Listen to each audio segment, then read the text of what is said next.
Rádio Piauí.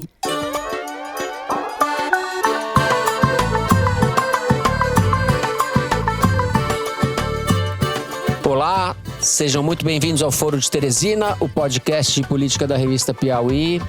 Fixou a pena final para o réu Jair Messias Bolsonaro em 27 anos e 3 meses, sendo 24 anos e 9 meses de reclusão e 2 anos e 6 meses de detenção. Eu, Fernando de Barros e Silva, da minha casa em São Paulo, tenho a alegria de conversar com a minha amiga Ana Clara Costa, que está em Brasília, onde tudo aconteceu essa semana. Olá, bem-vinda, Ana. Oi, Fernando. Oi, pessoal. Tô aqui em Brasília, mas presente. Presente. Será que as pessoas acreditam que um tweet de uma autoridade, de um governo estrangeiro, vai mudar um julgamento no Supremo?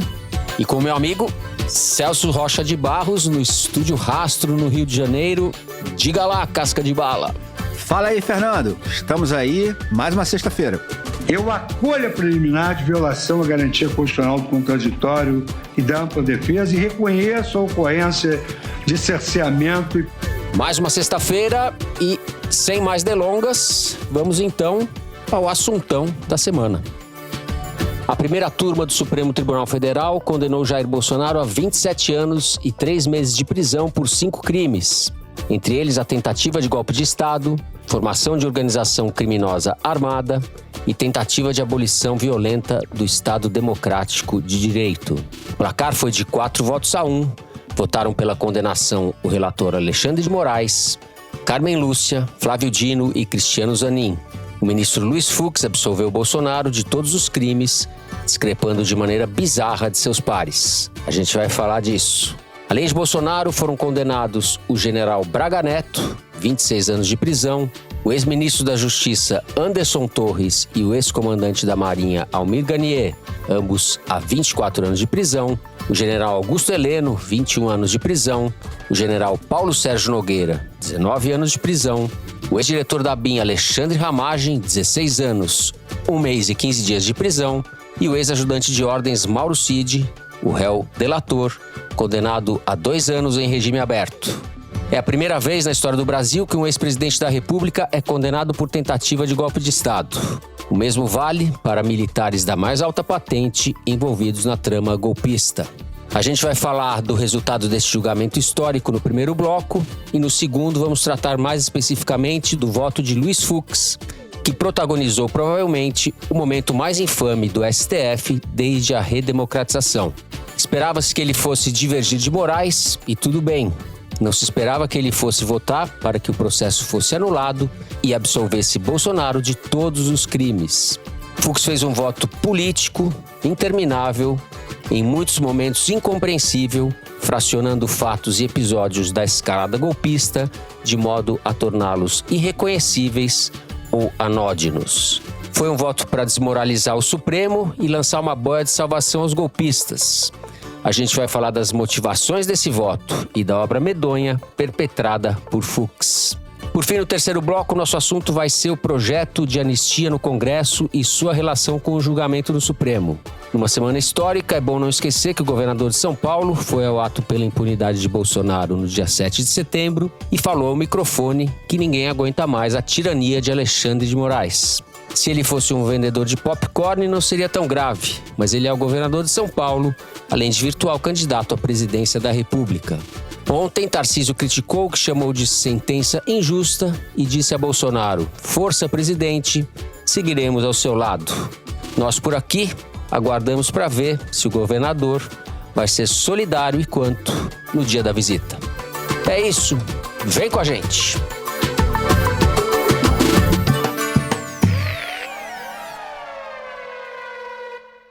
Muito bem, Celso, vamos começar com você, que por enquanto está tomando Coca-Cola só. A gente está gravando esse primeiro bloco do programa à noite, com o resultado do julgamento, com a decretação da prisão, como eu disse agora na abertura, da prisão do Bolsonaro. Vamos fazer uma análise desse julgamento e tentar projetar um pouco, nós que não vamos para trás das grades, o que vai acontecer nos próximos dias.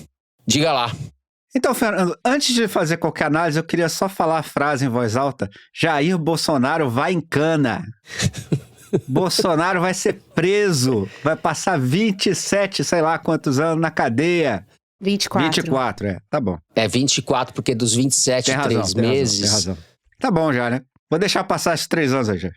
Mas é isso. Quer dizer, a gente já esperava o resultado, naturalmente. Os votos dos ministros foram muito próximos, no geral, né? Teve alguma divergência de dosimetria, que no final, inclusive, foi bem menor do que a gente esperava, pelo que o Flávio Dino tinha dito no começo e tal. E a gente fica, inclusive, na dúvida se o voto bizarro do Fux não acabou influenciando os outros ministros a tentar meio que unificar a sua posição ali de um dia para o outro. Sim. Foi, né? A título de informação, sim. A pessoa que de fato tem informação aqui está dizendo que sim. Isso ficou visível, né? Isso ficou visível. Os votos dessa quinta-feira tinham 200 recados para o Fux, né? A Carmen Lúcia, que aliás deu um tremendo voto, desmontou vários pontos do que o Fux falou ontem, inclusive em geral levou, 5 minutos para desmontar cada coisa que o Fux levou 2 horas para fazer. O Zanin, que muita gente achava que poderia talvez ser uma esperança para o Bolsonaro se livrar de alguma coisa, pegar uma pena menor por causa da possibilidade dele absorver um crime no outro, etc. Não fez isso. Foi um dia bem ruim para o Jair, logo um dia bom para a República. O julgamento é realmente um momento histórico para a democracia brasileira. E também, assim, além de falar da democracia brasileira, dessas grandes coisas, de que a gente nunca julgou um golpista, de que finalmente vai ser preso alguém que tentou golpe do Estado do Brasil, quem sabe agora os caras param, né? Mas também eu acho que tem uma outra dimensão, que é você pensar assim, para aquele pessoal do Nordeste que teve que votar a pé, porque o Bolsonaro queria roubar o voto dos caras. Entendeu? Então, o cara que queria roubar o voto de vocês vai em cana. A polícia prendeu o cara que fez aquela sacanagem com vocês. Isso é muito bom. Assim, para todos os eleitores do Lula, cujos votos o Bolsonaro pretendia roubar naquela eleição. Isso é muito bom. Para os brasileiros que prezam a democracia, que poderiam inclusive ser presos, ser mortos, em caso de instauração de um regime de exceção, para a imprensa livre, para as instituições, enfim, para as minorias, obviamente. Vocês passaram esse tempo todo com medo do que o Bolsonaro poderia fazer, e ele fracassou e ele se ferrou, entendeu? Ele vai em cana. Só fazendo um pequeno à parte aqui, tem 2 significados muito especiais. Primeiro, eu lembro do dia em que ele votou impeachment da Dilma e dedicou o voto a brilhante Ustra, o terror de Dilma Rousseff. Dedicou o voto a um torturador. Perderam em 64, estão perdendo agora de novo. Então eu acho que o dia de hoje é muito significativo porque repara esse primeiro crime dele, essa primeira atrocidade que ele fez. Não a primeira, mas a primeira de uma sequência, né? Teve aquela do governo Fernando Henrique, que ele disse que tinha que matar, né? Ele queria que fuzilasse o Fernando Henrique. Em 99 ele disse que tinha que morrer mais pelo menos 30 mil. Em 99, quando o Fernando Henrique era presidente, incluindo o presidente Fernando Henrique. E segundo ponto, sem fazer demagogia, mas as vítimas da Covid, né? Sem dúvida nenhuma. A presidência dele foi responsável pela morte de milhares e milhares e milhares de brasileiros. Então, essas 2 coisas me tocam de maneira... não tão relacionadas aos crimes de tentativa de golpe de Estado, mas por essas 2 razões eu fico mais do que feliz. Eu me sinto, vingado, a gente se sente. Com uma certa sensação de que a justiça foi feita em uma certa medida, né? Que não é uma coisa que a gente sente todo dia no Brasil, né? Sejamos honestos. Exato.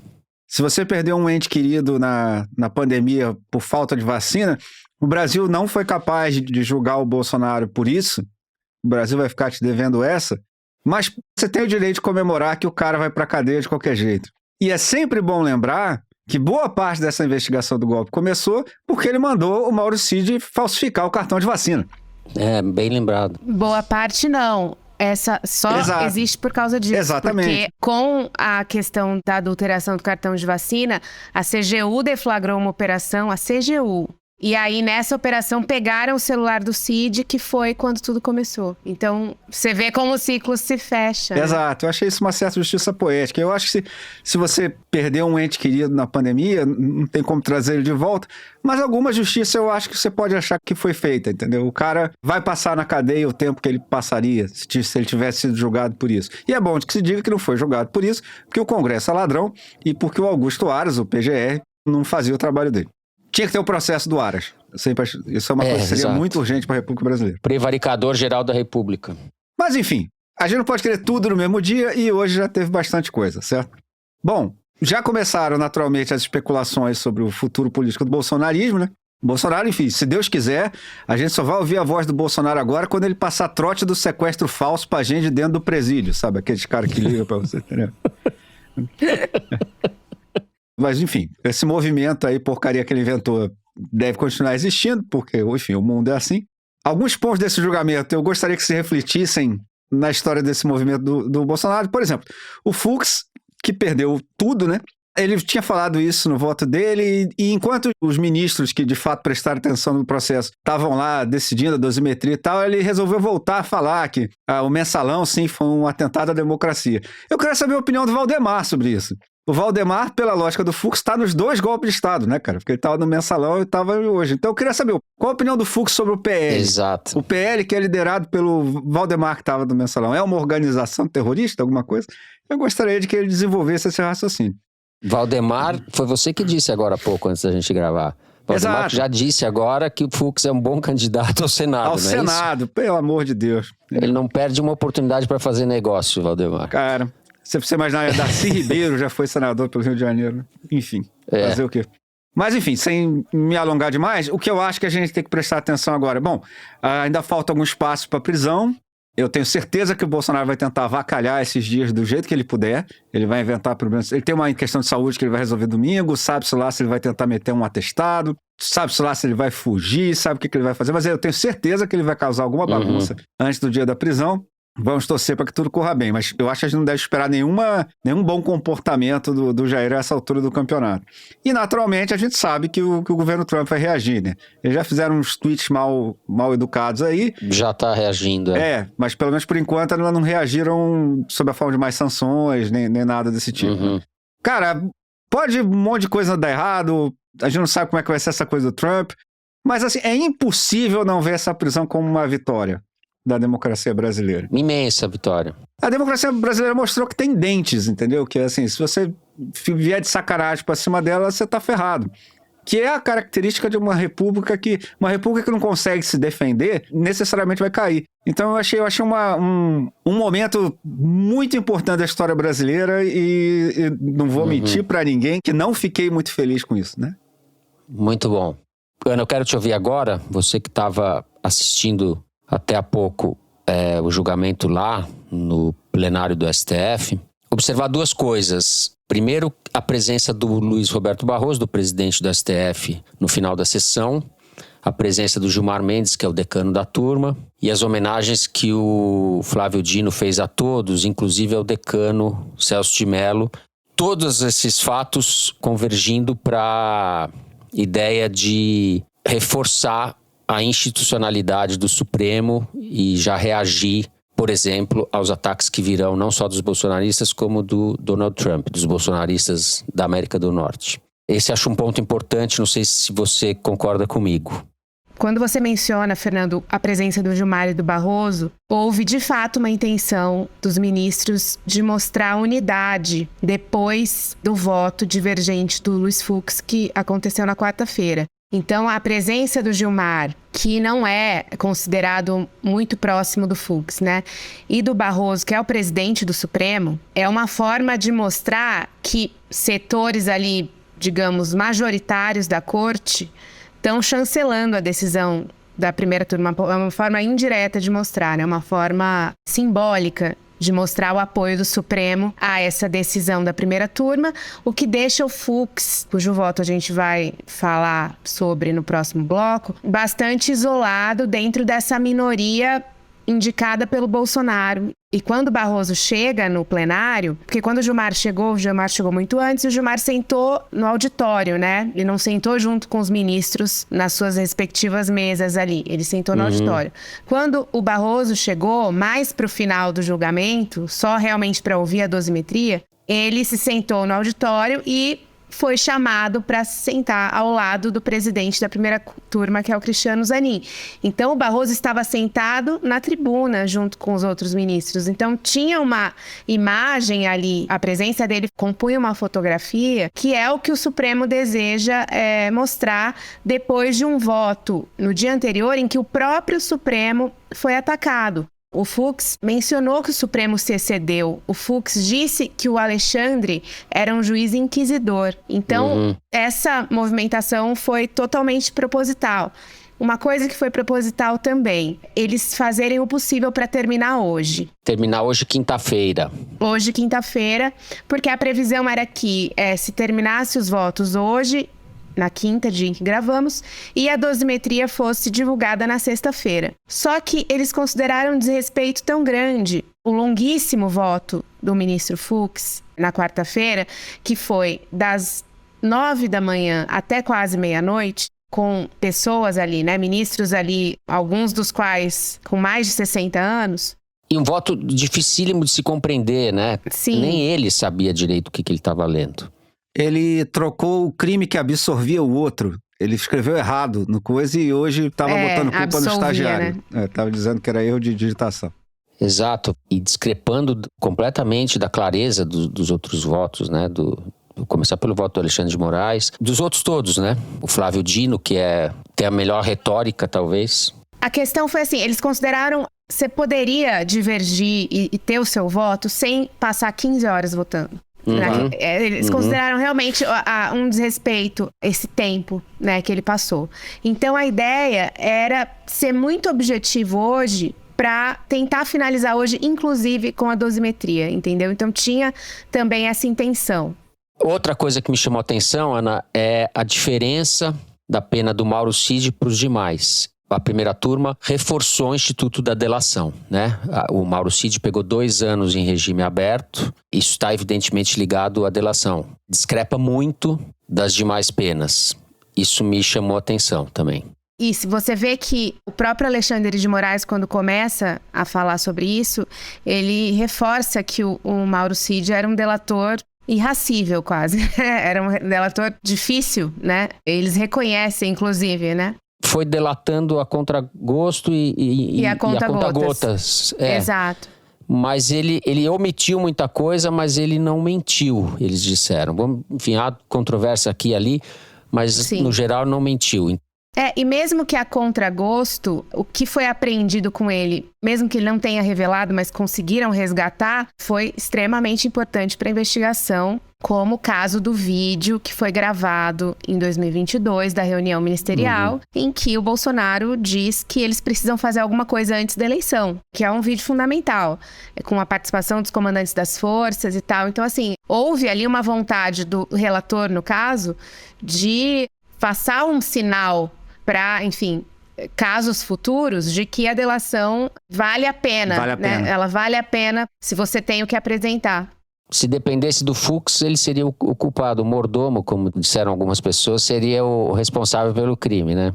E até em certo ponto, o Alexandre faz uma piada disso, né? Muito boa. Ele mostra imagens, isso já na intervenção que ele faz na quinta-feira, né? Depois do voto do Fux. Ele mostra imagens do 8 de janeiro, cartazes lá pedindo intervenção militar, Bolsonaro presidente.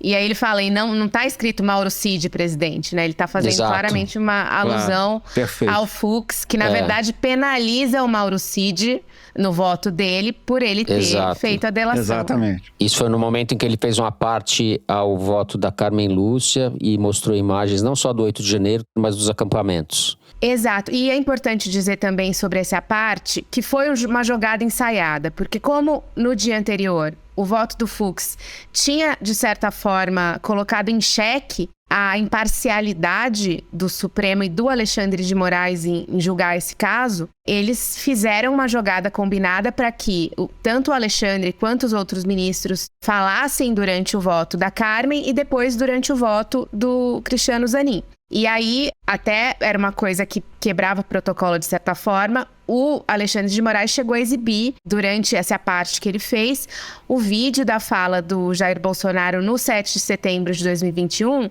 em que ele citava indiretamente o Fux, porque ele atacava o Supremo e o presidente do STF, que era naquela época justamente o Luiz Fux. E foi muito curioso nesse início do julgamento na quinta-feira, que tinha acabado, e a gente vai falar sobre isso também no segundo bloco, tinha acabado muito tenso, né, com o voto do Fux. Eles tentaram, de certa forma, desanuviar o ambiente com muita piadinha ali entre eles, mas piadinhas nas quais o Fux não estava incluído, né? Então ficava uma coisa meio sala de aula, assim, eles fazendo essas piadinhas e o Fux com a cara amarrada ali.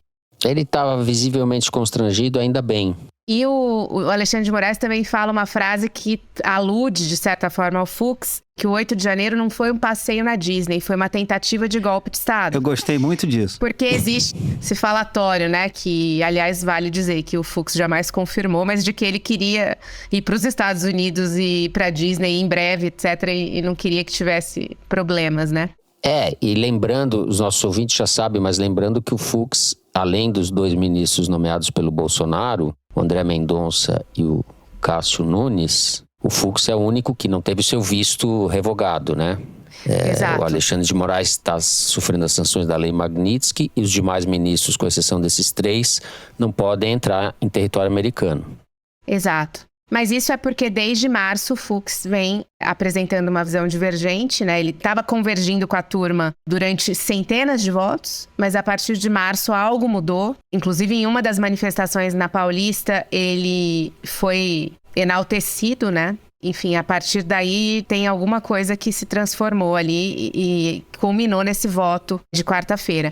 Mas o que eu queria destacar também sobre o julgamento como um todo, eu sei que parece, né, século passado, mas se a gente olhar para a semana passada, quando o Alexandre leu o relatório dele, e depois, quando ele apresentou o voto dele na terça-feira dessa semana, toda a sequência de atos executórios dessa tentativa de golpe, essa sequência por si já deveria suscitar a condenação de todos eles. Não precisaria ter havido o 8 de janeiro para que tudo que eles fizeram anteriormente fosse grave o suficiente. Sem então, dúvida. o 8 de janeiro, no fim, a gente fala o julgamento do 8 de janeiro, o julgamento do 8 de janeiro. Na verdade, o 8 de janeiro foi o ponto, na verdade, público, né? O que tornou pública e visível para toda a população brasileira daquilo, mas tudo ou nada que eles deram ali, né? O 8 de janeiro, para usar de maneira diferente uma imagem que o Tarcísio usou, foram 4 anos em 4 horas, né? O mandato do Jair Bolsonaro condensado em 4 horas de... Exatamente, muito bom. Só que o que veio antes disso já seria o suficiente, pelo que os ministros apresentaram, sobretudo o ministro relator, né? Quando você vê a cronologia dos fatos, o 8 de janeiro fica quase como um detalhe. É que ele é um detalhe muito, digamos, flagrante, né? As imagens são fortes. A cereja do bolo. E que cereja, hein, Ana? Exato, mas tudo que aconteceu antes é grave o suficiente, é tão grave quanto aquilo. Então eu acho que isso ficou muito claro. O que a gente não sabe, e nunca saberá, na verdade, é que se não tivesse havido o 8 de janeiro, se esse processo teria tido o desfecho que ele teve hoje, né? Porque o 8 de janeiro, apesar de ter sido a culminância de tudo o que foi planejado, se não tivesse havido, será que a gente não saberia, a pressão Concordo. seria suficiente para que esse processo transcorresse da forma que transcorreu? Assim, será que o 8 de janeiro também não teria sido necessário? Porque se a gente pegar a Covid, tudo bem que o procurador-geral era o Aras e era um outro momento, né? A CPI não deu em nada, etc. Mas assim, a Covid aconteceu o que aconteceu e nada aconteceu com quem foi culpado, né? Não teve uma força ali política e nem do judiciário para fazer isso prosperar. Ao ver esse julgamento e esses votos, fica claro que tudo o que aconteceu é muito maior do que o 8 de janeiro. Sem dúvida.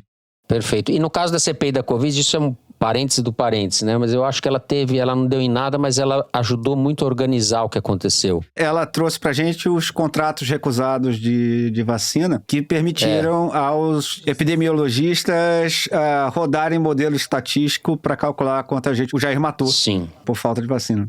Agora, eu acho que tem alguns recados que eles passaram também já na quinta-feira, né, depois que tudo aconteceu, que eu acho que a gente tem que destacar. O primeiro foi que o Alexandre de Moraes falou em várias ocasiões sobre a inconstitucionalidade da anistia e do indulto.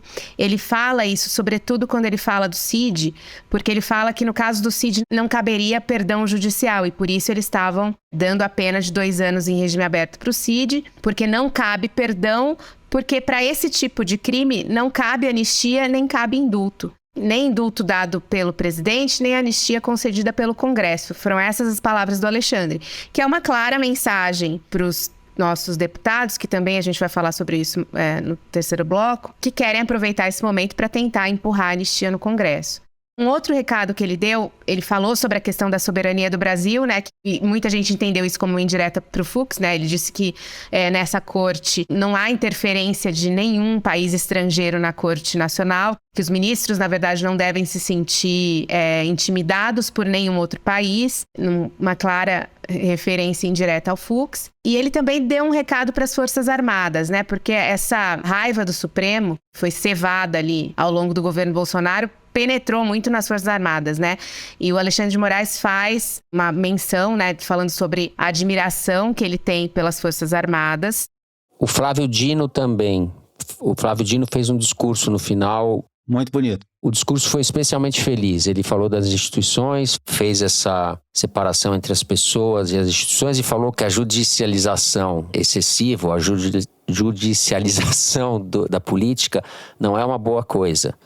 E que aquele era um momento grave e triste para o Supremo, que Sim. Os conflitos da política devem ser resolvidos no âmbito da política. Fez uma homenagem ao Congresso, homenagem que a Carmen Lúcia reiterou, eu achei bonito também, porque ela falou, eu fui formada, eu fiz prova de admissão no judiciário em 77, o Congresso estava fechado. E eu tenho uma memória quase física do que isso significava. Foi quando o Geisel decretou o pacote de abril, em 77 fechou o Congresso. Então, houve vários recados no sentido de reforçar a institucionalidade e a democracia, essas coisas um pouco que a gente acha que são um pouco retóricas, às vezes a gente não dá muita importância, mas eu acho que esse não é uma encenação, né? Essa preocupação deles em contemplar isso é importante nesse momento. A gente sabe como é que os bolsonaristas vão reagir, quer dizer, a gente não sabe exatamente, mas a gente não espera pelo melhor, né? Sem dúvida. E uma outra fala do Flávio Dino foi sobre, já que você trouxe o assunto da ditadura, Fernando, sobre o ineditismo de haver um plano de assassinato de um ministro do Supremo. Coisa Exato. que nem na ditadura houve. Uhum. Então, ele trouxe isso, que eu acho que ficou também um pouco feio pro Fux nesse ponto.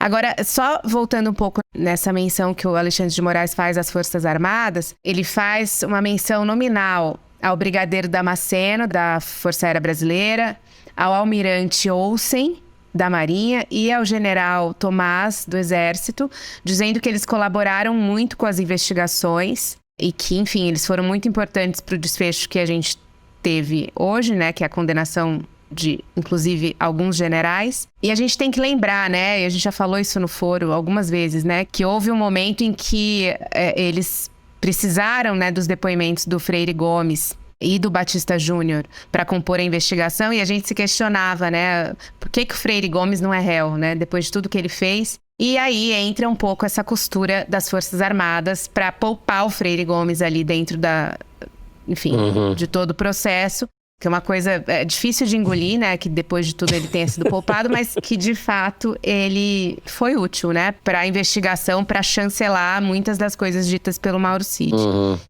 Só para lembrar uma coisa, o general Tomás é um dos que foi, abre aspas, denunciado, fecha aspas, pelo Paulo Figueiredo por não ter participado do golpe.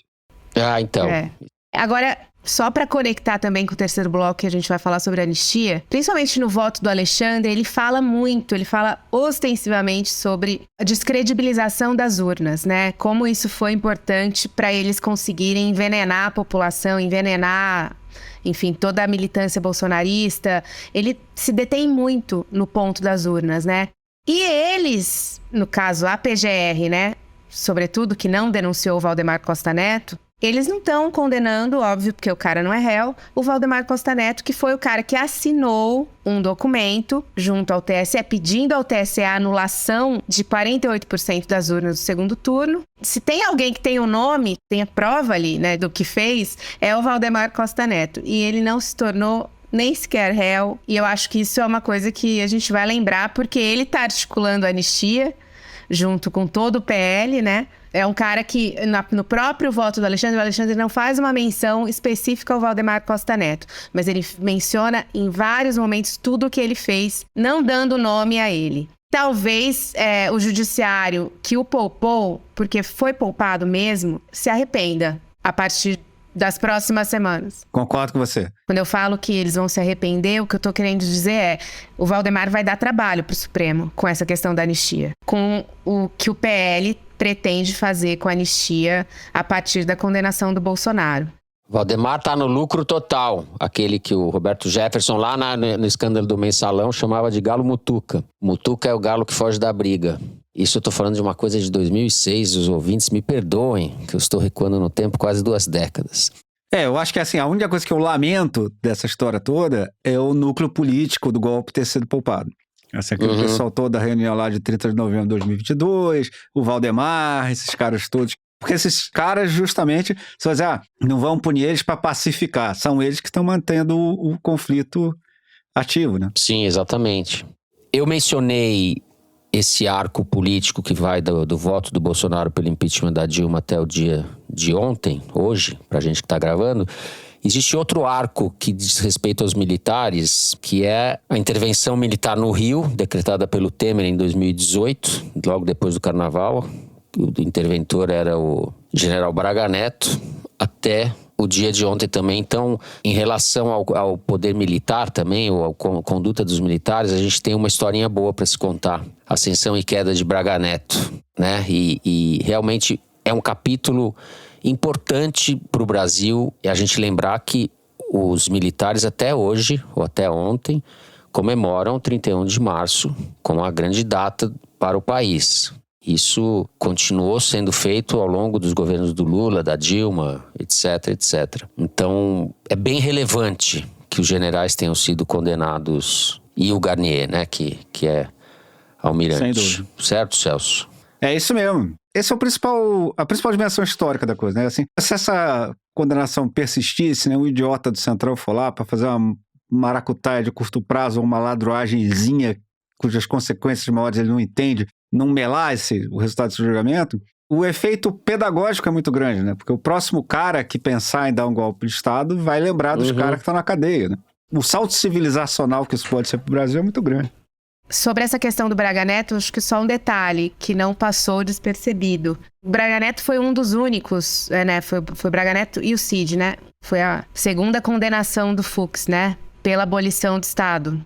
E na hora da dosimetria da pena, todos os ministros da primeira turma acordaram em colocar uma pena de 6 anos pro Braga Neto por esse crime. E como era o único crime que o Fux tinha dado uma condenação, além do Mauro Cid... Abolição violenta do Estado de Direito. Exato. O Fux colocou 7 anos. O que acontece, né? Quando cada ministro fala a dosimetria do seu voto, ali naquele momento, no final do julgamento, eles estavam buscando, bom, se o nosso voto tem um pouquinho de diferença em relação ao voto do delator, vamos votar junto com o relator. Então, se o voto do Alexandre era por 6 anos e o do Flávio Dino era 7, o Flávio Dino foi lá e falou, não, vou baixar para 6 para votar todo mundo junto com o relator.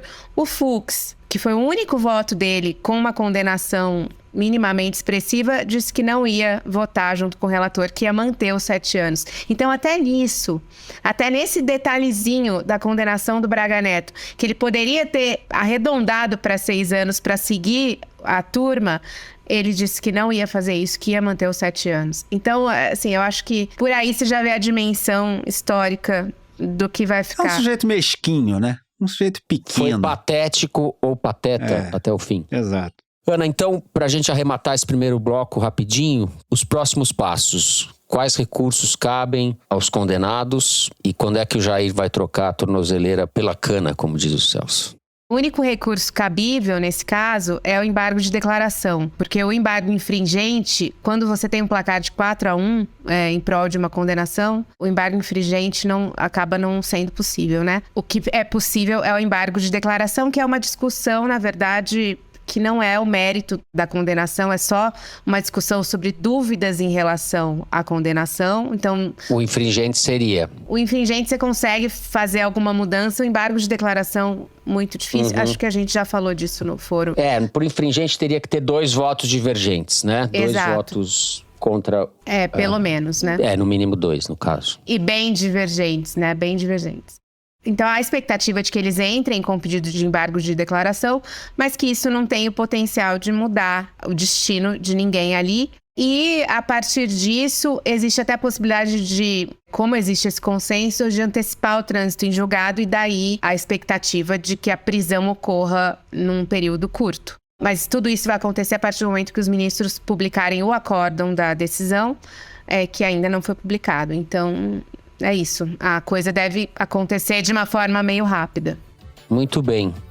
A gente encerra então o primeiro bloco do programa, fazemos um rápido intervalo. Em seguida, nós vamos falar deste quase inacreditável voto de Luiz Fux nessa semana.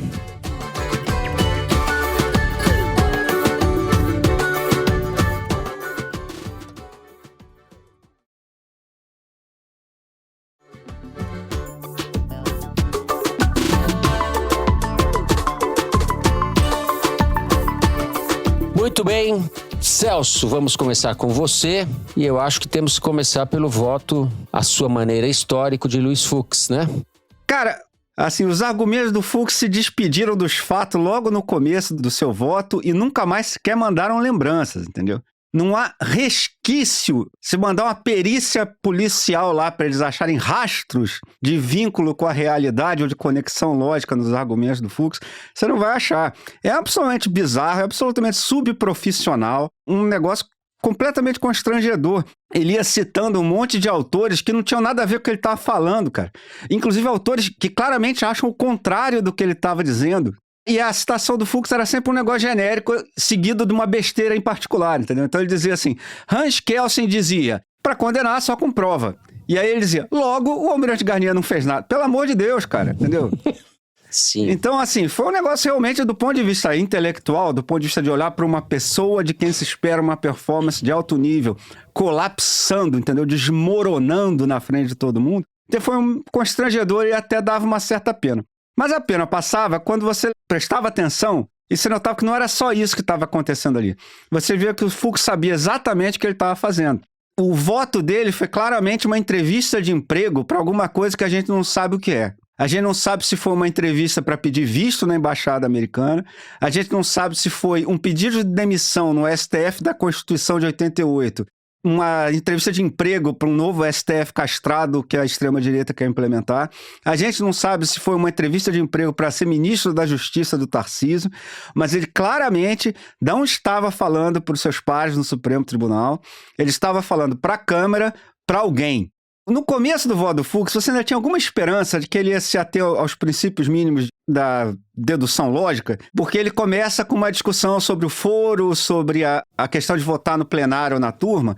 O foro é questão pacificada, o que ele está falando é bizarro, mas a questão da primeira turma tem gente que acha que devia ser no plenário, entendeu? Esse é o entendimento já estabelecido, ele está inventando coisa agora. Não é para ele fazer isso.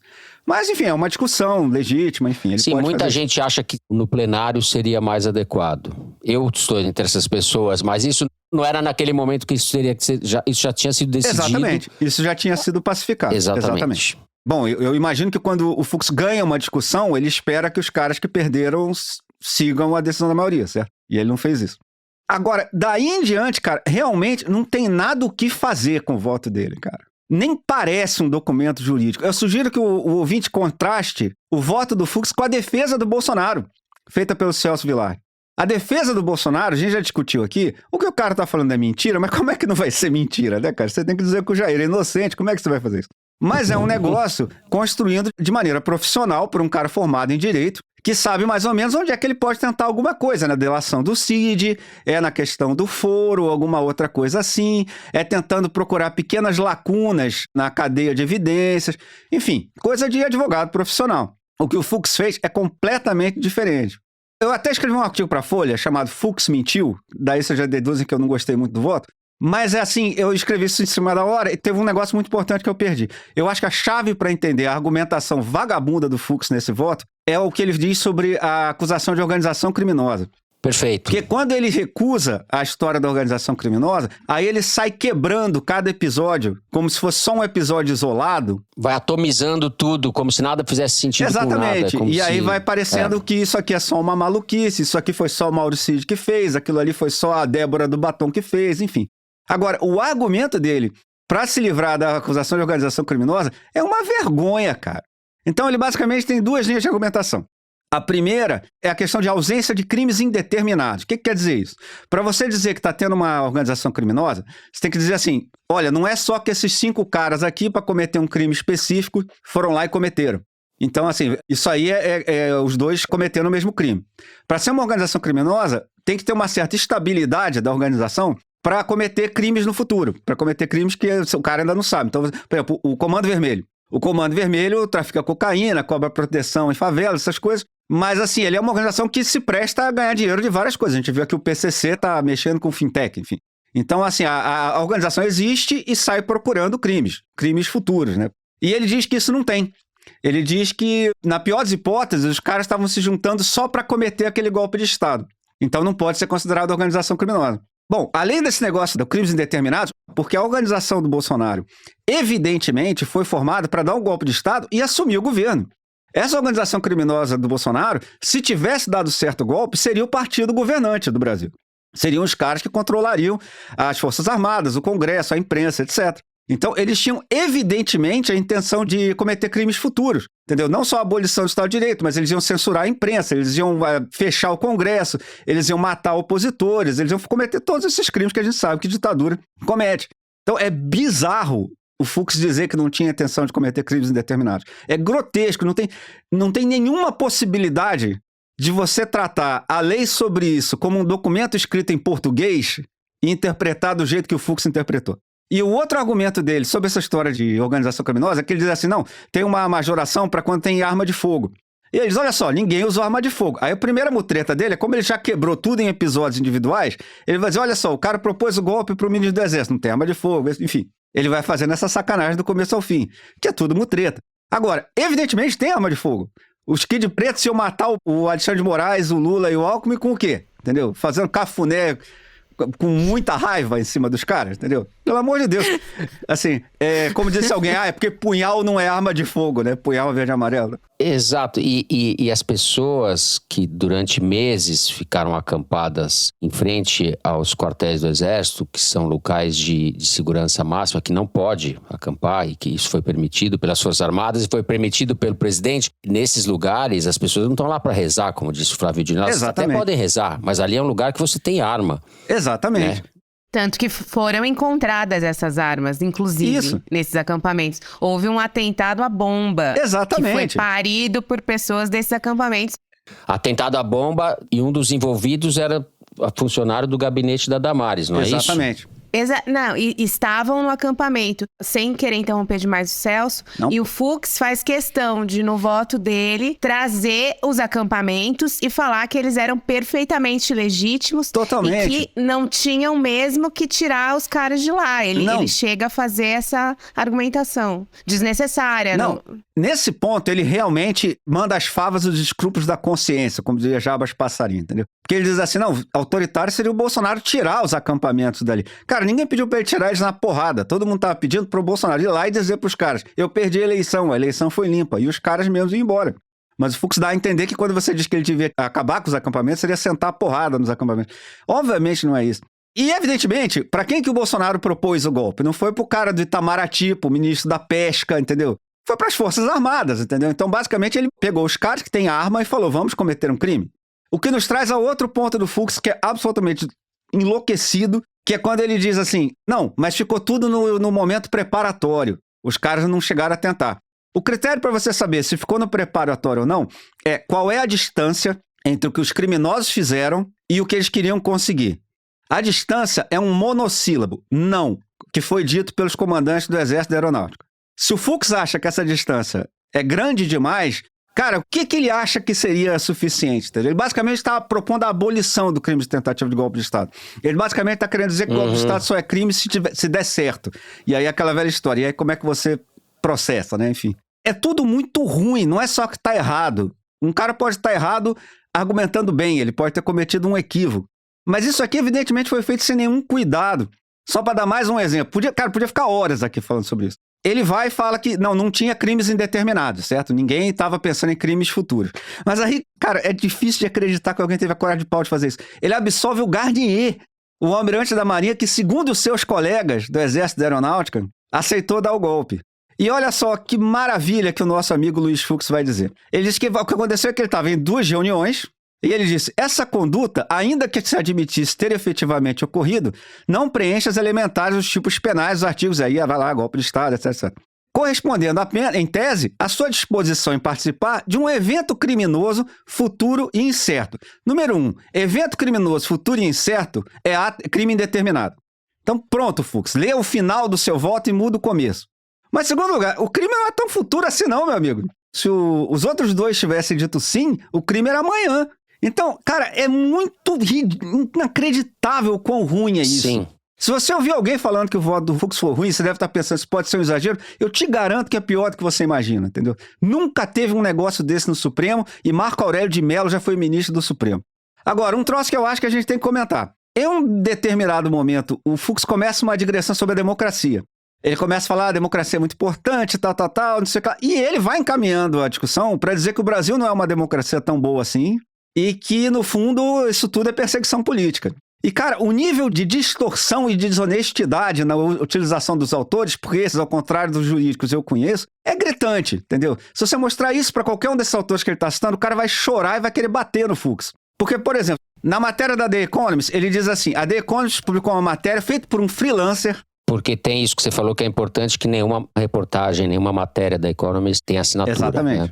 Não, e aí é o seguinte, ele diz que tem uma contradição entre eles dizerem que o Brasil é um modelo para as democracias do mundo por julgar o Bolsonaro e, ao mesmo tempo, reclamar da democracia brasileira no índice da Economist Intelligence Unit, que é um instituto de pesquisa ligado à The Economist que faz um ranking de democracias. Em primeiro lugar, não tem contradição nenhuma nisso. Se você pega os motivos caiu a nota um pouquinho do Brasil, a Economist discorda da postura brasileira contra redes sociais, eles são uns caras meio libertários, eles acham que não tem que ter regulação nenhuma. Mas, sobretudo, o que caiu a qualidade da democracia brasileira é porque teve uma tentativa de golpe de Estado, que é isso que o Fux está julgando, cara. Então, a The Economist está dizendo assim, Fux, o cara é culpado, Fux. E o Fux finge que não vê. Então, a The Economist está dizendo assim, eu achei ruim para a qualidade da democracia brasileira o Jair tentar um golpe, e eu acho bom para a qualidade brasileira o Jair ser julgado. Não tem contradição nenhuma nessas coisas, evidentemente. Agora, a outra picaretagem é o Fux dizer, mas eles falam que a gente é flawed democracy, que a gente é uma democracia falha.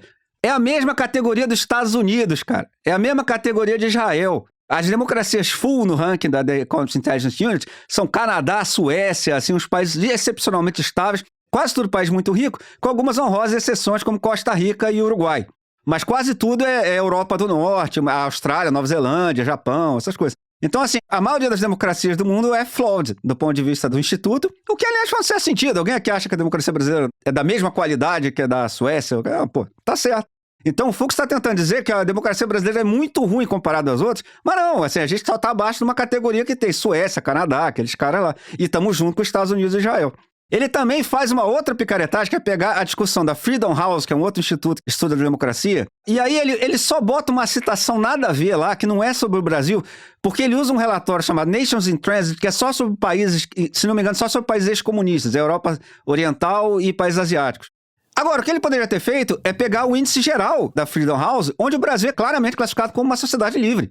A Freedom House diz, não, o Brasil é um país livre, tem problemas, e aí os problemas não é nada que interessa ao Fux, é problema de polarização política, é problema de direitos LGBT, é problema de repórter que sofre violência, essas coisas que é tudo verdade, né, gente? Então, assim, ele tá usando esses caras para dizer que, olha só, todo mundo que estuda isso diz que o Brasil não é uma democracia. É exatamente o contrário. Esses caras que ele cita dizem que o Brasil é uma democracia. Todos esses caras dizem que Jair Bolsonaro tentou um golpe. Então é muita sem vergonhice o cara fazer isso. E por que ele fez? Bom, vocês viram, esse voto não foi só um voto, esse voto foi um manifesto trumpista, certo? Assim, esse voto é o que o Paulo Figueiredo queria que o Vilardi tivesse feito. Mas é sério, se vocês pegarem o Paulo Figueiredo, antes do julgamento, ele estava reclamando que a defesa do Bolsonaro não denunciava que aquilo era um julgamento político, que aquilo era um tribunal de exceção, que havia perseguição. Quando o Otávio Guedes falou na Globo News, olha só, nenhum dos advogados disse que é tribunal de exceção, o Paulo Figueiredo falou, o Otávio Guedes tem razão, é uma pena, ninguém está denunciando.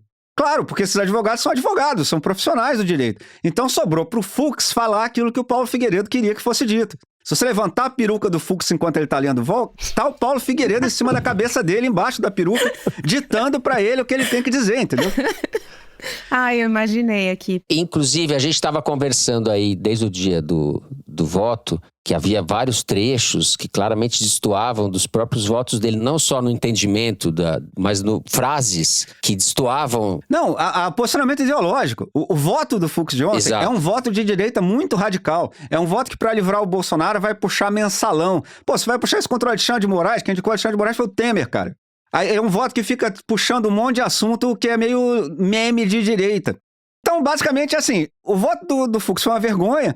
E eu acho triste que quando a gente disser, como a gente provavelmente vai poder dizer, que o Supremo Tribunal Federal resistiu à pressão do Trump, resistiu à pressão do Centrão e conseguiu pela primeira vez na história julgar um golpista, a gente vai ter que botar uma nota de rodapé disseram o STF menos Luiz Fux.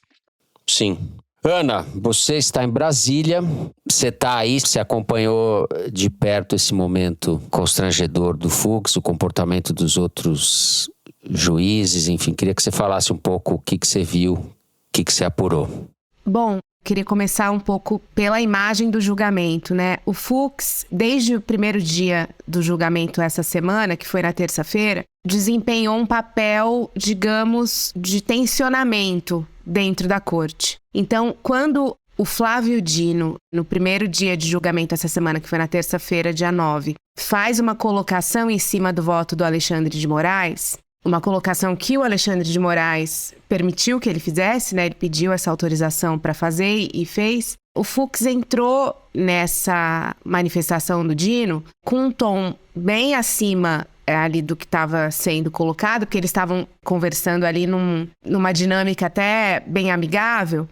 E o Fux, ele inseriu o primeiro ponto de tensionamento naquele momento, dizendo que quando ele fosse votar, ele não ia admitir interrupção. Era absolutamente desnecessário ele fazer essa colocação naquele momento. Primeiro, não era o voto dele, era o voto de outra pessoa.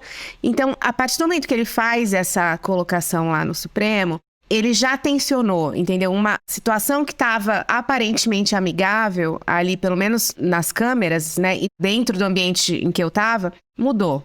Você teve uma mudança de energia. Quando começa o voto dele na quarta-feira, já era, assim, outro Supremo. Os ministros praticamente não olhavam para a cara do Fux, exceto o Cristiano Zanin, que tentava, pelo menos, acompanhar o que ele estava dizendo com os olhos em alguns momentos, mais do que os outros.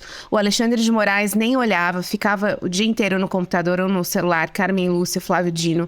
E o Fux tampouco, com pretexto, não é pretexto, ele tinha que ler, mas ele também evitou olhar para os outros ministros. É aquele sujeito que está fazendo coisa errada e sabe que está fazendo coisa errada, então dá uma olhadinha assim rápida e continua. Pois é, mas você sentia, pelas expressões dos ministros, um ambiente de conflito. E isso porque o Fux nem tinha começado a parte do voto em que ele faz uma crítica ao próprio Supremo. E é aí que eu queria entrar. O Fux, ele poderia, e seria legítimo e até bem-vindo para as instituições, fazer um voto contrário a esse inquérito. Ele tem pontos que são questionáveis no aspecto jurídico. Há divergências, né, que geram debates no mundo jurídico, e muitas delas foram trazidas pela própria defesa, e são divergências que estão acontecendo já tem um tempo, e apesar delas, o Fux aceitou a denúncia, né? Toda a crítica que ele fez, técnica, à denúncia da PGR no voto, ele tinha pensado diferente no momento em que ele aceitou a denúncia e disse que ela estava bem formulada. Bom, tudo bem, ele pode ter mudado de ideia, né? As pessoas mudam de ideia ali do dia pra noite, ele pode ter mudado de ideia. Ele trouxe um outro ponto também que as defesas colocaram, que foi a questão do tsunami de dados, que o próprio Fux deu esse nome, né? Nem as defesas tinham dado esse nome, elas apenas disseram que havia 70 terabytes comprimidos de arquivos que eram dificílimos de ver e que eles não tiveram tempo de ver. E o Fux trouxe esse argumento pro voto dele e eu fiquei me questionando na hora. Eu falei, pô, se ele achou que não deu tempo, por que ele não pediu vista, né? Como diz o nosso amigo Renato Terra, o pessoal achou que ele fosse pedir vista e ele pediu visto. Pois é. O fato é que ele poderia ter ficado no aspecto jurídico plenamente válido. A questão é que ele partiu muito cedo para um manifesto, como o Celso falou. É um voto ideológico que congrega todos os pontos, não só das defesas dos réus, mas do bolsonarismo nas redes. Você conversa com um deputado do PL, ele aponta as mesmas coisas para justificar o 8 de janeiro, para justificar os acampamentos no exército, para justificar argumentos que o Fux anexou ao voto dele, incorporou ao voto dele. Então, a decisão dele de fazer esse voto é uma decisão que envolve um pensamento político e um pensamento ideológico, sobretudo, ali. Um ponto que me chamou muita atenção é que ele, ao questionar o foro, né, de que o Supremo não seria o foro adequado para esse julgamento, ele traz um fato que nem as defesas do Bolsonaro e do Braga Neto pensaram. Ele cita que o primeiro condenado pelo golpe foi condenado na Justiça Comum. E isso é uma das bases para a tese de que o foro não é adequado. Então, assim, ele conseguiu pescar um argumento que nem o Celso Vilardi e nem o Juca, que é advogado do Braga Neto, que são criminalistas competentíssimos, conseguiram resgatar. O Juca é o José Luiz de Oliveira Lima? De Oliveira Lima, isso. Segundo o levantamento feito pelo Globo, a primeira turma do Supremo votou junto com o Moraes em 95% dos processos criminais. O Fux, curiosamente, votava junto com eles também, mas começou a divergir em março, logo depois que a denúncia foi recebida. Então, a atitude dele dá a impressão que alguma coisa aconteceu nos últimos meses que fez com que ele mudasse de visão. E pelo voto dele, a impressão que se tem é que é algo político que aconteceu, e não é técnico. E quando eu falo que ele usou argumentos do WhatsApp bolsonarista para justificar politicamente esse voto, eu tô falando até do que o Celso mencionou, né? Você comparar com o que aconteceu no 8 de janeiro com 2013, sendo que 2013 não teve Forças Armadas quando os protestos começaram.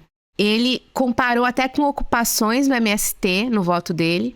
E são coisas que você ouve conversando com deputados do PL. Eu achei curioso também quando ele menciona o conceito de golpe, né? Ele se detém muito nisso, né? Para dizer o que é um golpe. E ao dizer o que é um golpe, ele quer dizer que o que aconteceu no 8 de janeiro não foi um golpe. Ou o que aconteceu antes do 8 de janeiro não foram atos executórios de um golpe.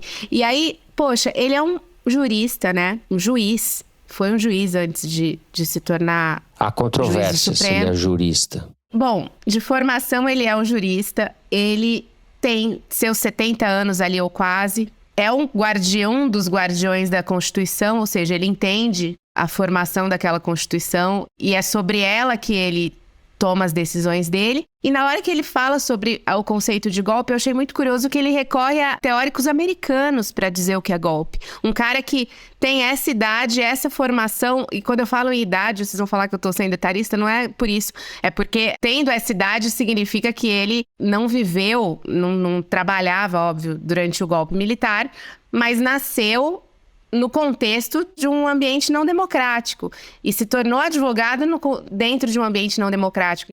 Do mesmo jeito que ele recorre à primeira emenda da Constituição americana para falar sobre liberdade de expressão, que não é o mesmo conceito de liberdade de expressão que está na nossa Constituição. Então eu fico me perguntando onde que ele bebeu, assim, na fonte teórica dele, para conceber que teóricos outros entendem mais o conceito de golpe do que ele próprio, que nasceu no Brasil. E um outro ponto que eu queria trazer aqui, que na verdade é mais um bastidor, é normal que os ministros do Supremo recebam as defesas, né, ao longo do processo, ainda mais um processo como esse. O Fux só começou a receber as defesas do Bolsonaro e do Braga Neto, no caso o Juca e o Celso Vilardi, depois que ele foi acionado ou procurado, houve uma certa insistência do núcleo duro do Bolsonaro para isso. Não consta da sua apuração que o Fux tenha recebido durante essas visitas de presente um fixador de cabelo. Então fica essa dúvida para a opinião pública a respeito deste ponto central. Bom, juridicamente patético, politicamente suspeito, constrangedor em todos os sentidos. Este foi o voto de Luiz Fux. E com isso eu encerro então este bloco, brilhantemente conduzido por vocês dois. E vamos para um rápido intervalo. Na volta, vamos falar mais do julgamento, vamos falar de Tarcísio de Freitas, do projeto de anistia. Já voltamos.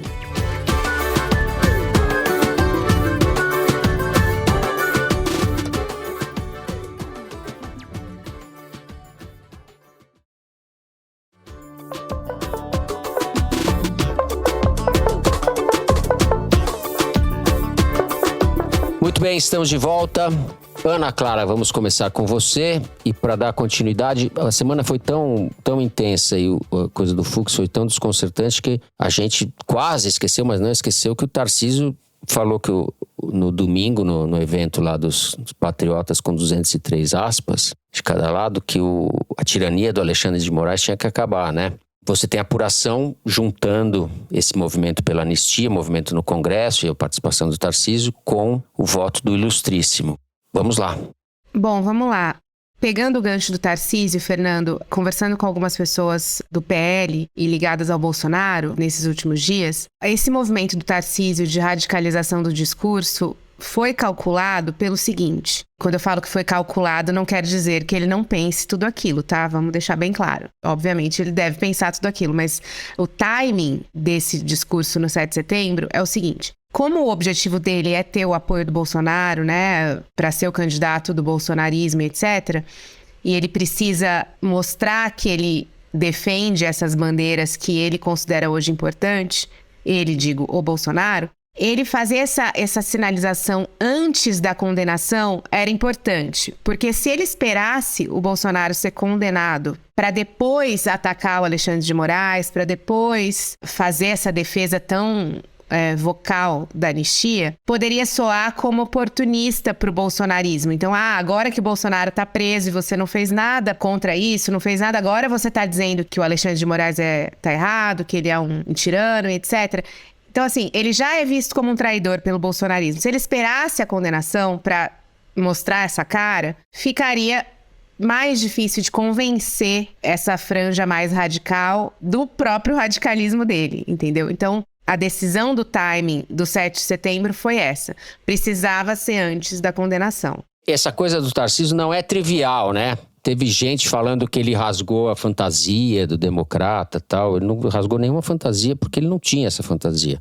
Ele vem numa crescente. Ele já participava de todas as manifestações, embora ele não falasse contra o Alexandre de Moraes. Ele conseguiu as assinaturas para urgência da anistia lá em abril.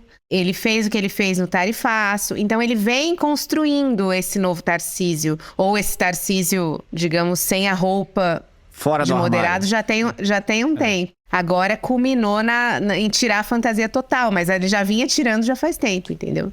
Sim. Agora, falando em anistia, eu queria conectar um pouco esse assunto com o voto do Fux. Curiosamente, enquanto o Fux votava, né, esse voto, você pode, sei lá, né, ir para Londres enquanto o Fux votava, né, porque o cara votou por 15 horas. Mas enfim, enquanto ele votava, eu tava tomando alguns cafés em Brasília e um desses foi com um parlamentar do PL, bem relevante ali na bancada do PL, e ele estava, enfim, encantado com o voto do Fux, dizendo que foi muito melhor do que eles esperavam, que eles já esperavam que fosse vir um voto favorável para o Bolsonaro, mas não tanto. Então, assim, foi surpreendente. E você pegar a pessoa no calor do momento é muito interessante, né? Porque ela não consegue fingir, assim, a alegria. E você vê ele recebendo as ligações de outros bolsonaristas na hora, também super empolgados com o voto. E eles estavam, assim, no céu. Por que eles estavam no céu? Porque o voto Fux não absolve o Bolsonaro no sentido da turma, né? Tudo indica que vai condenar. Não livra o Bolsonaro de nada. Mas eles consideram que o voto do Fux é um manifesto pela anistia, pegando a palavra de novo que o Celso usou. O voto do Fux é uma plataforma de voo para novos golpes. O Fux fez Exatamente. Né, estabeleceu as bases. O Fux é o novo Ives Gandra. Essa é a verdade, viu? Bom, então eles avaliam que o voto do Fux cria uma dissidência importante dentro do Supremo, e isso pode ter um impacto na conduta do Hugo Mota na pauta da anistia. Eles acham que o Hugo Mota não pauta a anistia e não pautou até agora por receio do Alexandre de Moraes, e que com o voto do Fux, essa reticência do Hugo Mota, digamos, vai se dissolver.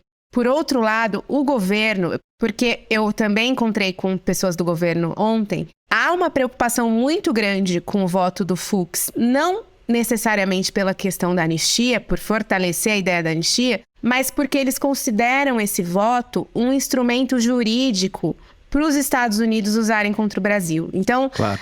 a partir do momento que os Estados Unidos consideram que o Brasil virou Venezuela, por exemplo, para eles, né, diante dos olhos dessa tresloucada Casa Branca. Você ter um voto como esse, com essa duração, com esse conteúdo, dá um embasamento jurídico para eles dizerem que existe resistência no Brasil, que eles estão certos. E, inclusive, para o que seria talvez o cenário mais extremo, que é de chegar em 2026, na hipótese de Lula se reeleger, os Estados Unidos não reconhecerem a eleição do Lula e reconhecerem, sei lá, a do outro candidato, por 1000 razões. Então, assim, o voto do Fux é visto pelo governo como um adendo importantíssimo para a estratégia dos Estados Unidos de influenciar na mudança de regime no nosso país. É uma base mesmo para futuros golpes. Celso. Então, Fernando, tem uma outra coisa que eu queria dizer sobre o voto do Fux, é o seguinte, você vê o quanto o voto é ruim quando você analisa a história que o voto está contando sobre a tentativa de golpe. Então, se você pegar o voto do Alexandre de Moraes, você tem lá uma história perfeitamente plausível. O Bolsonaro perdeu a eleição, recrutou o vice-presidente dele, o principal assessor dele e outros generais de perfil ideológico semelhante que já vinham se manifestando nessa linha há muito tempo, e tentou um golpe de Estado e uma série de iniciativas feitas por essa organização criminosa, culminou no 8 de janeiro. Enfim, mas você tem uma história que faz um certo sentido. Tem Sim. os caras de baixo obedecendo aos caras de cima. Inclusive, a escolha do Braga Neto só se justifica com esse propósito, porque ele não agregava um voto. Como candidato a vice, né? Quando a gente vai conhecendo quem é o Braga Neto, conforme o tempo vai passando... Não, exato. Tanto que o pessoal do Centrão sempre quis a Tereza Cristina, né? Que era ministra da Agricultura. Mas ela não ia ajudar o Bolsonaro a fazer o golpe. A levantar quartel, né? Exato. Então, assim, a história do golpe pelo voto do Alexandre de Moraes faz total sentido. A história do golpe pelo voto do Flávio Dino também faz sentido. O que ele faz mais questão é de enfatizar que houve papéis mais ou menos importantes, e aí a gente pode concordar ou não com o que ele acha que o Heleno é menos importante, ou que o Paulo Sérgio é menos importante, enfim. É digno de debate, mas essa história também não é absurda. A história que o Luiz Fux está contando foi roubada de mim. A tese do Luiz Fux sobre o golpe é a minha tese sobre a Marilyn Gandra. A minha tese do golpe surpresa, em que todo o Braga Neto e o Cid organizariam um golpe por Bolsonaro sem ele saber, e um dia chegariam lá, uma festa surpresa, sairia do bolo o Ives Gandra vestido de Marilyn Monroe e de cantando rap golpe Mr. President. O Fux roubou a minha tese, entendeu? Porque é exatamente isso que se depreende da história do Fux, que absolveu todo mundo do topo e deixou o Maurício Cid, as Déboras do Batom e o Braga Neto com o pincel na mão. Entendeu? Exato, então, a tese que o Fux está tentando nos convencer é isso. É a tese da Marilyn Gandra. Só que, aparentemente, o Fux tem o propósito de, no futuro, substituir o Ives Gandra dentro do bolo vestido de Marilyn, entendeu? Mas a tese é exatamente a que eu tinha mostrado aqui no programa. Eu demorei uns segundos para entender Marilyn Gandra. Na nossa audiência temos cartunistas. Façam esse desenho, ouvintes, por favor. Opa. Mandem pra gente. Façam esse desenho. Dá de presente pro Celso isso que ele merece. No fundo, toda essa indignação do Celso se justifica por isso. O Fux roubou a minha tese. Roubou a tese do Celso. Exatamente. Vamos lá, vamos falar de Tarcísio para arrematar o bloco, Celso. Por favor. O discurso do Tarcísio nesse ato da Paulista, eu acho que muita gente está discutindo em termos assim, vamos ver o que isso diz sobre a personalidade dele, né? Vamos ver se isso diz se ele é moderado, radical, enfim. Mas tem um peso muito maior do que isso. Porque, por exemplo, o Malafaia ir lá falar esse negócio é um absurdo, mas enfim, o Malafaia não tem poder para tirar o Alexandre de Moraes de lá, não tem poder para iniciar um movimento congressual, ele por si só, né? Para tirar o Alexandre de Moraes, o Malafaia não tem gente no exército, enfim. Agora, o Tarcísio é candidato a presidente. Se ele for presidente da República achando que Alexandre de Moraes é um tirano e que o que o STF está fazendo agora é um julgamento de exceção, temos problemas, porque, enfim, assim que o Tarcísio ganhar, tem uma crise institucional. Então, se o Tarcísio se acha mesmo isso, ele vai chegar lá e vai querer impeachment dos ministros do STF. Então, assim, não é só uma questão de o que a gente está fazendo aqui, um teste de personalidade do Tarcísio. Se ele ganhar tendo dito... O que ele prometeu na Paulista é que ele vai cumprir aquilo que o Flávio Bolsonaro queria, que é a anistia de qualquer jeito. Se o Supremo declarar inconstitucional, ele dá um jeito que for. Se ele pretende cumprir isso, é outra história. Mas que ele prometeu isso para os caras, que foi isso que eles entenderam, para mim é óbvio. Você tem razão de falar dele, mas isso se estende aos outros governadores de direita. Claro. O Zema, quando se lançou... O Zema não tem chance de se eleger. Não vou queimar minha língua. Mas ele, quando se lançou candidato à presidência, disse a mesma coisa. Exato. Temos que acabar com a tirania do Alexandre de Moraes, etc. O Caiado promete anistia também. O mais ambíguo nessa história toda, mas que também não se desvincula do bolsonarismo, é o Ratinho Júnior. Que eu tenho a impressão que é mais inteligente que esses outros caras, mas não sei. Mas parece mais. Ele já tá se movimentando. Porque como o Tarcísio, ele foi pra franja, a centro-direita, neste momento, ficou vaga. Que é o lugar que o Kassab deseja, né? Então, o Ratinho Júnior, que tinha aceitado que se o Tarcísio fosse o candidato, ele ia recolher a bola ali e esperar 2030, já voltou a falar de 2026. Claro. O Kassab está em todos os lugares, né? Ele se movimenta na centro-direita, né? Faz concessão ao bolsonarismo também, se precisar. Sim. É isso, gente. Bom, encerramos então o terceiro bloco do programa. Vamos para um rápido intervalo e na volta, sim, Kinder Ovo. Já voltamos.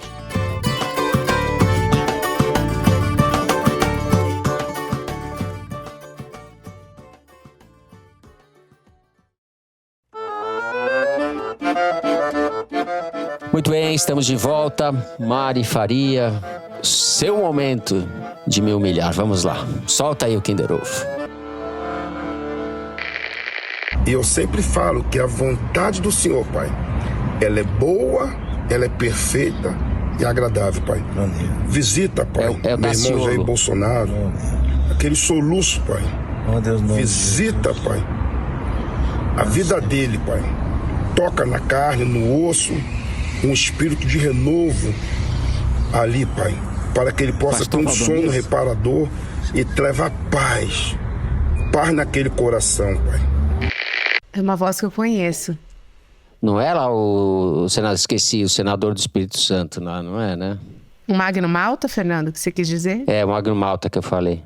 Então... A gente não sabe quem é. Você tá brincando? Vocês estão brincando que vocês não sabem? É difícil, mas quem fala é o deputado Hélio Lopes, também conhecido como Hélio Negão. Putz, nunca. Rezando numa calçada em frente ao condomínio de Jair Bolsonaro em Brasília. Ah, Mari, você tá de brincadeira, né? Não, cara, essa dava pra saber. Putz, grilo. Nossa, não dava de jeito nenhum. Saber. Ele não abre a boca, cara. Como é que a gente vai saber a voz dele? Ele não abre a gente boca, inteligente falando.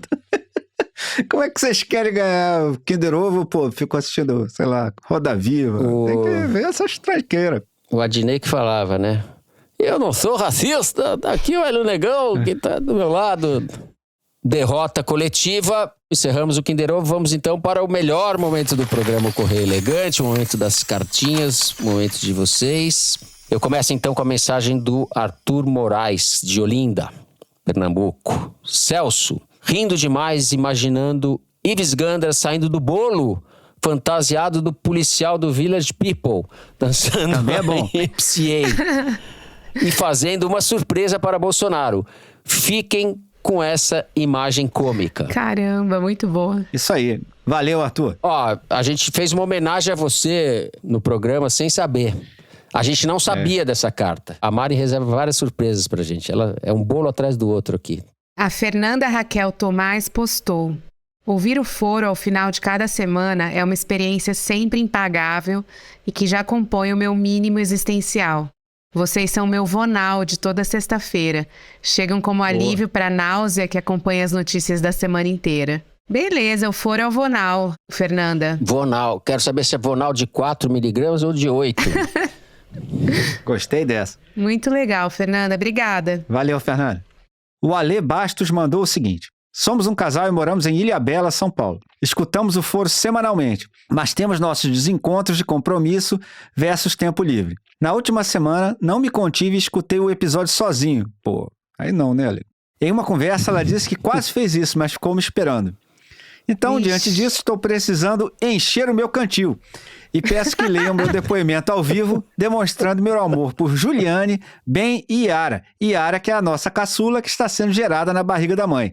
Amo vocês, família. Pô, Ale, beijão pra vocês, beijão pra Juliane, beijão pro Ben e pra Yara. Perdoa ele, Juliane. Perdoa ele, Juliane. Esses deslizes acontecem. Exato. É isso. Beijo pra vocês. Bom, a gente vai encerrando assim o programa de hoje. Se você gostou, não deixe de seguir e dar 5 stars pra gente no Spotify. Segue no Apple Podcast, na Amazon Music, favorita na Deezer e se inscreva no YouTube. Você também encontra a transcrição do episódio no site da Piauí. Foro de Teresina é uma produção do Estúdio Novelo para a revista Piauí. A coordenação geral é da Bárbara Rubira, a direção é da Mari Faria, com produção e distribuição da Maria Júlia Vieira. A checagem é do Gilberto Porcidônio, a edição é da Bárbara Rubira, da Carolina Moraes e da Mari Leão. A identidade visual é da Amanda Lopes, a finalização e mixagem são do João Jabassi e do Luiz Rodrigues, da Pipoca Sound. Jabassi e Rodrigues, que também são os intérpretes da nossa melodia tema. A coordenação digital é da Bia Ribeiro, da Emília Almeida e do Fábio Brizola. O programa de hoje foi gravado aqui na minha Choupana, em São Paulo, no estúdio Rastro do Dani Di, no Rio de Janeiro, e em Brasília, no hotel da Ana Clara. É isso, Ana Clara? Você comprou um hotel. Isso. Eu me despeço, então, dos meus amigos. Celso Rocha de Barros. Tchau, Celso. Tchau, Fernando. Até semana que vem. E, enfim, Jair, aproveita o fim de semana. Tchau, Ana. Tchau, Fernando. Tchau, pessoal. Até semana que vem. Como é que é aquela musiquinha? Tá na hora. De Jair. Eu tô cantando errado. É isso, gente. Com você, musiquinha. Uma ótima semana a todos. Bebam com moderação, não. Bebam. E até a semana que vem.